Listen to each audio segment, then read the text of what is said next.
Welcome back to Better Than Before. I'm your host, Tony Richards, and Nicolas Vandenberghe is joining us today. He had an interesting beginning. He started his career selling newspapers in the streets of Paris in high school, studied math at École Polytechnique, and then received his MBA from Stanford GSB.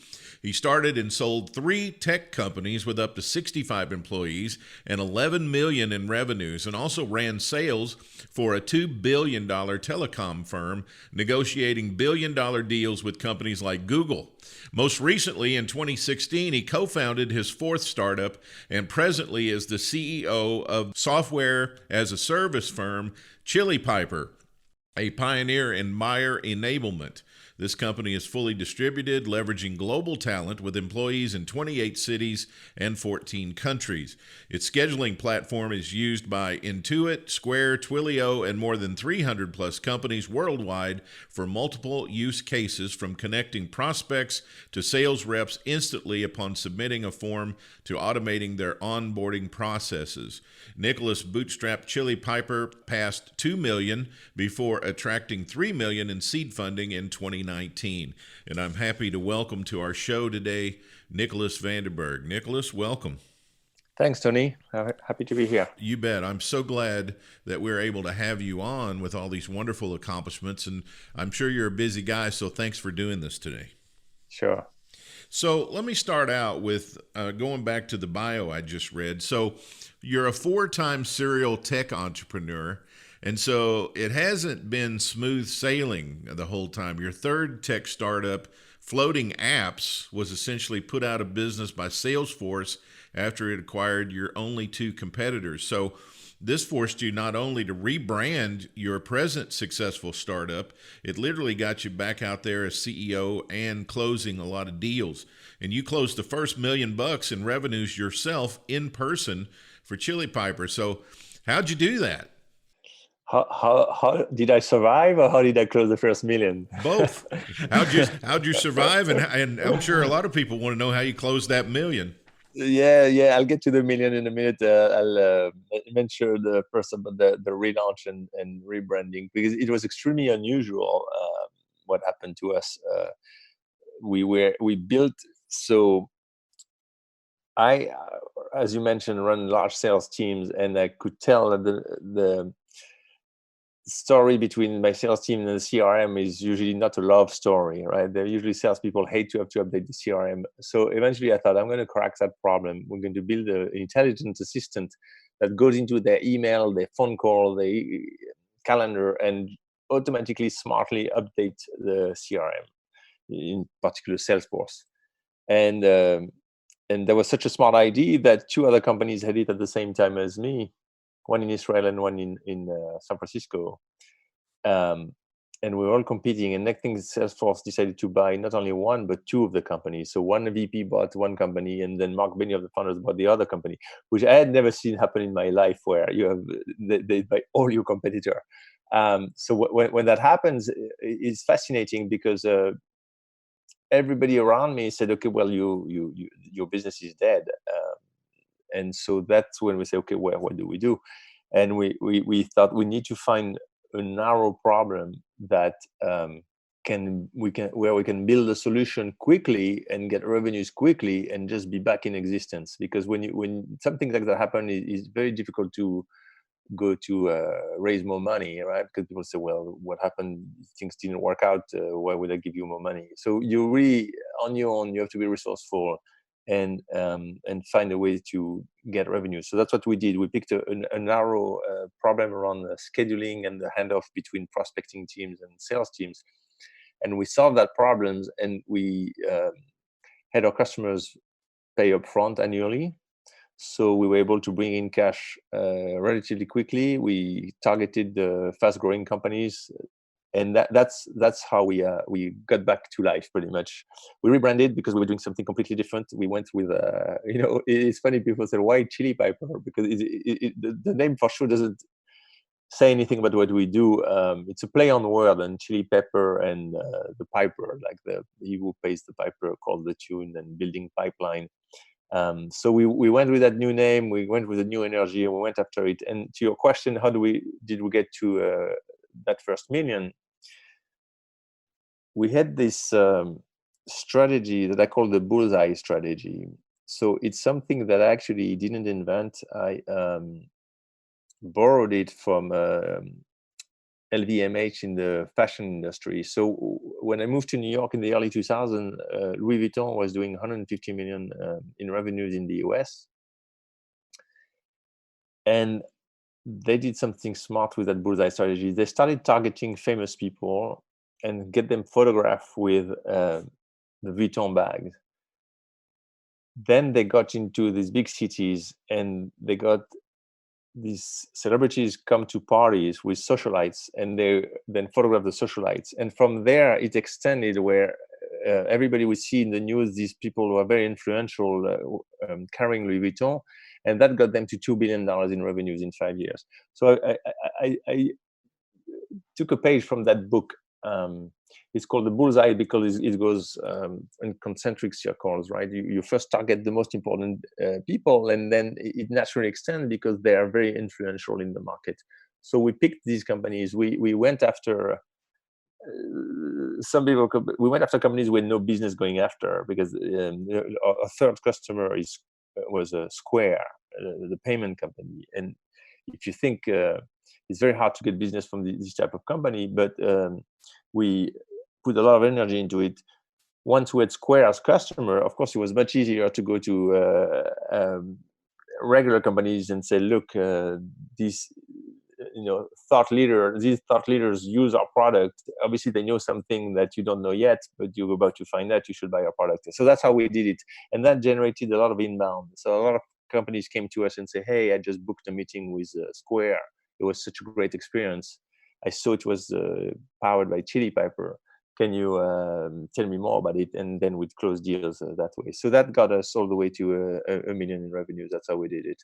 That's fantastic. So using the bullseye strategy, how long did it take you to get to $1 million?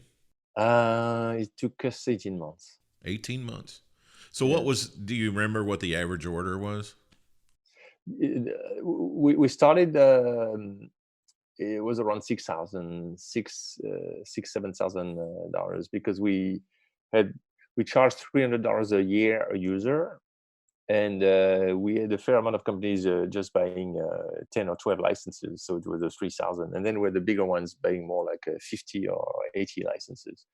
So that got there, and then we got into bigger companies. So then we got multi-hundred and now multi-thousand deals. So that our ACV is much higher now. It's around 12K. So let's dig in a little deeper about just the sales as a philosophy. And I know a lot of people think that sales skills are real mysterious because closers come in all sorts of flavors. Some are shy, some are extroverted, some are bulls in china shops, some work crazy hours, others are called lazy. But a lot of people believe that they have one thing in common. And this is particularly in neuroscientific circles, which I know you've studied quite a bit, and this is what I want to talk to you about. But that's using the skill of empathy. And recent findings in neuroscience prove this might not be the truth. But what are your thoughts on that?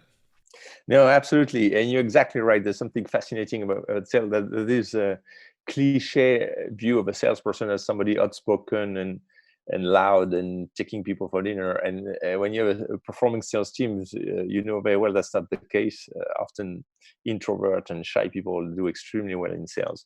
So for the longest time, I've wondered, what is it that makes these salespeople successful? And often people would say, well, at least they have to have some people skills. And that by that, they mean some empathy. And I went to Stanford in the mid-90s, and Steve Jobs came to talk to us. And people would refer him as the best salesman in the world. And then I read about him and I thought, well, that doesn't strike me as a guy with a lot of empathy. He didn't recognize his daughter for the longest time. He insulted his employees.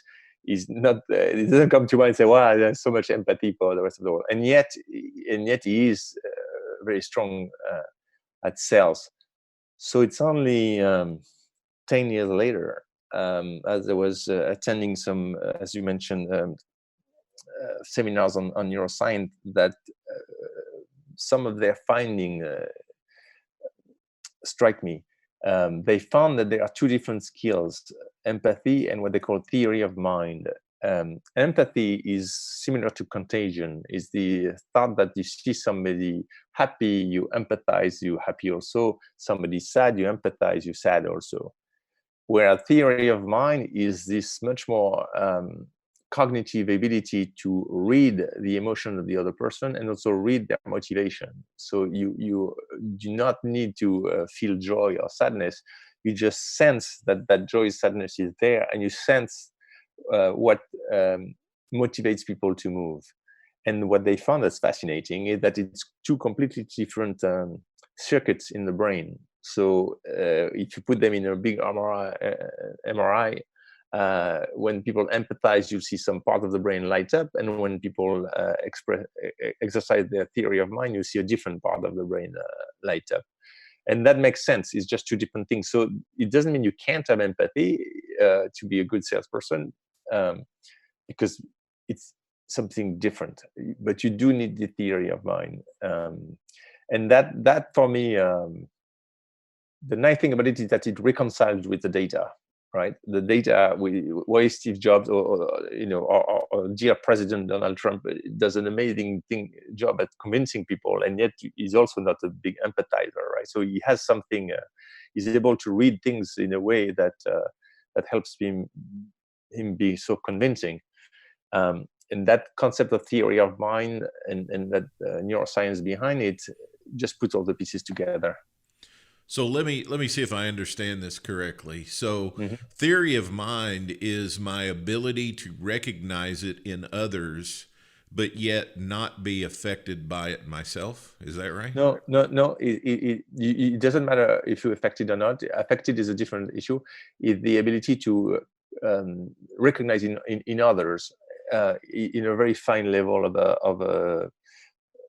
of intelligence, right? So it's just this ability to understand, like Steve Jobs would know not only that opening a box with white box would make them happy, but also that putting the button in the middle, in the bottom, is going to make it easier for them to press the button, right? So he can read not only the emotions, but also the motivations for the behavior.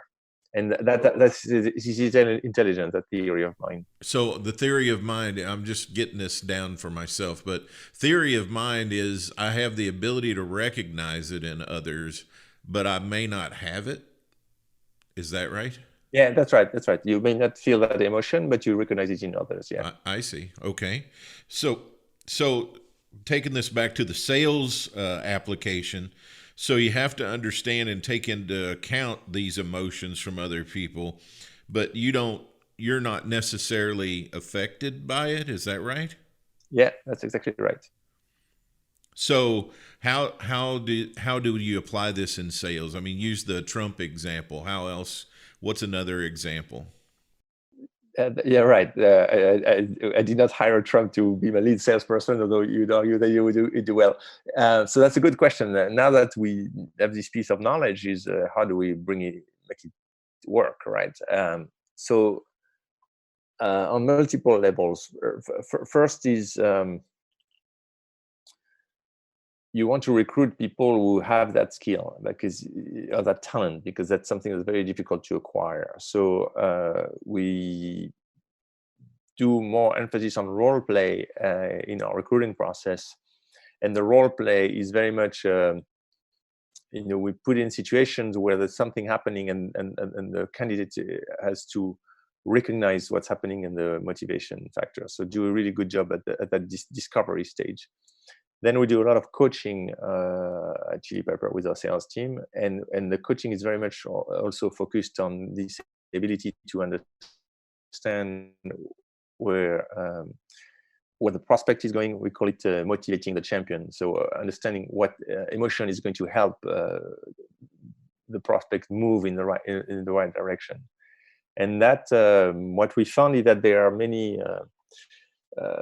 techniques that work better. A good example in our space is ask the prospect to share the screen. So we do a lot of our sales remotely, and somebody would come in and say, hey, I have a problem with my team. We are inbound, we lose a lot of them, and I heard you have a solution that can book meetings directly on my website. So that's the case indeed.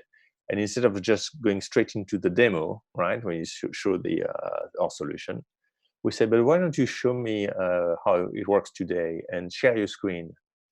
And as they share the screen, they experience the frustration of the current solution, right? So they and you can't avoid it. If you share the screen, you show your stuff, the emotion comes. So we see on their face that they get very frustrated and say, okay, now come to our website and book with us. And it's a 2-click process to book with us. So then they share the joy of booking with us, and this contrast in emotion inevitably is going to get this prospect to move with us to the next stage, right? Because you experience that. So we're able to implement that even in our process. On the other side, we find that if we make a recruiting error and we bring somebody who doesn't have this ability to read the emotion, then it's not something we can teach. So we can help those who have it practiced, but those who don't see it, or at least I haven't found the miracle solution to teach it. So, I'll have somebody say, look at that call, you can tell at that stage the guy is frustrated. Why didn't you act on it? And the person say, yeah, I see it. Not as you say it, I see it, but at the time I didn't see it. And that is not something that I found a way to fix.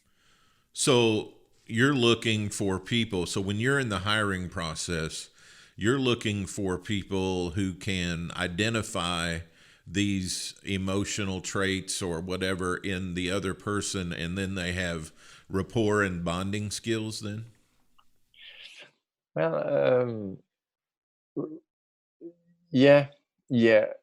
So we have this philosophy of a core value of helping. So for sure we want people who are helpful. There are different levels of rapport and bonding, and it's actually less critical than you would expect. I mean, obviously, if you bond is great, but in the end, we sell to marketers. They're going to increase their conversion rates. They don't do it because they're your friend, right? They don't buy from us because our rep has become their friend. They buy from us because it's going to double their pipeline and Fix their problem. yes, that's right. It fixed their problem. Yeah. Right. So the bonding is a nice to have. Obviously, you don't want to be obnoxious because you can kill the deal. But it does not turn out to be critical in our process. But the ability to read the motivation and the emotion of the person is what's critical. A good example in our case, when they install Chili Pepper on their website to book meetings directly there, they're going to typically have a concern on how much time and it's going to take to change that process and how hard it's going to be, right? So you get these fears, and that's going to appear inevitably, and you want to be able to address it at the right time in the right way. So you need to be able to read at that time that the prospect is now thinking of changing, and is now thinking that it's going to be difficult, it's going to break, you may have a hard time doing it, and that's the right time to address it. So it works in all directions, but it's very much that trait or that ability that we found is most critical. I want to ask you a question about early in your life, because in your bio, it said you started your career selling newspapers in the streets of Paris. What was it? What was the inciting event for you that led you into thinking that, hey, sales might be something I should do, need to do, or might like doing? The fact that I sold about 22 times more newspapers than everybody else. You thought, hey, this might be something for me, huh? So that yeah, that's right. I enjoyed it. I could tell I was good at it, and I thought there's something special about sales. The satisfaction of moving people in the direction that's good for both parties. I love that. So yeah, it appeared very early on, and it turned out to be applicable to all sorts of circumstances. So after I finished college, I went to work in strategy consulting. So it was a bunch of partners from the Boston Consulting Group who had started their own fund, and I started working with them on these big companies' problems, which I found intellectually very exciting. And very quickly, I thought I want to sell to these people. I don't only want to solve these complex strategic problems for example, we worked for Lloyds Bank in the UK or some large companies in Europe. I want to sell to them.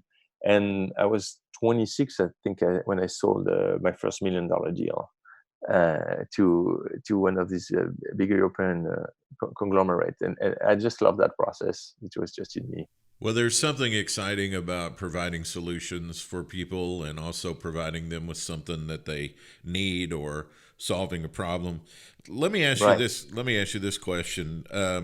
We've got a lot of executives and a lot of people who listen to this show who hire a lot of salespeople. So what's your best advice for what they should be looking for when they're hiring sales reps? I would strongly advise to do a role play. I think a role play is going to be the place where everything comes to the surface. It's amazing, but because it sounds artificial, right? That you just pretend that you're doing something and you pretend that you're a buyer, but yet every truth comes out in the role play.